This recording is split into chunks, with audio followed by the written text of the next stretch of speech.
Now, there will be lots of times where you'll say, well, I want to see the paper and the margins and how it all looks together. And the most common way to get to that is under your File menu is the Print Preview command. If you bring this up, Word zooms out and says, okay, here's how your documents will actually look on paper. And you've got a couple different options here for how to view. This first button here lets you see one page at a time. So if I click on that, it's just going to center one individual page within my window. And by using either my scroll bars or my page down key, I'll hit page up to go up. This button lets us see more than one page at a time, and usually I'm interested in seeing either one at a time or two at a time, which is what we've got going now. Okay, so this is a great way to really get a sense of how the document's going to print, and it gives you a view you're simply not going to get in normal view. Now there's a third view that kind of gives you the best of both worlds. It lets you edit and work with the document, but it also lets you really see how it looks on the page. And if we are in preview mode and we move our mouse out here onto the page, you see we get a little magnifying glass. If I click, it takes me in for a closer look, so I can scroll around and see even better what's going on here.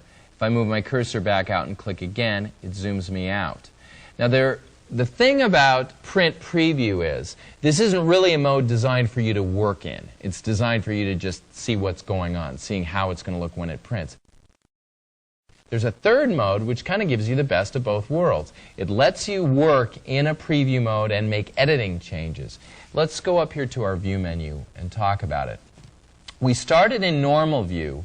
We went to Print Preview, but what we're going to go to is Page Layout mode. What this does is this moves us into a view where we can see, notice the entire sheet of paper, including the corners of the paper, the margins, and the text sitting how it sits on the page. The only drawbacks to using it is Word's got to think harder when you're in this mode.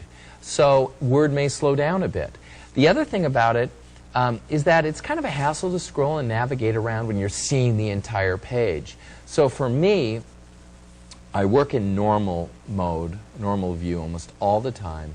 I go to Print Preview to see how it's going to look when it prints. Then I usually go back to normal. Now there are certain occasions where you'll want to work in page layout mode because certain special effects you'll set in Word can't be seen unless you're in page layout mode. There's things like multiple columns, etc. So there will be times when you have an advanced layout where you will be working in page layout mode. But those are the big three, and the two most common ones you'll switch between is normal and Print Preview. You know, I'm really a lousy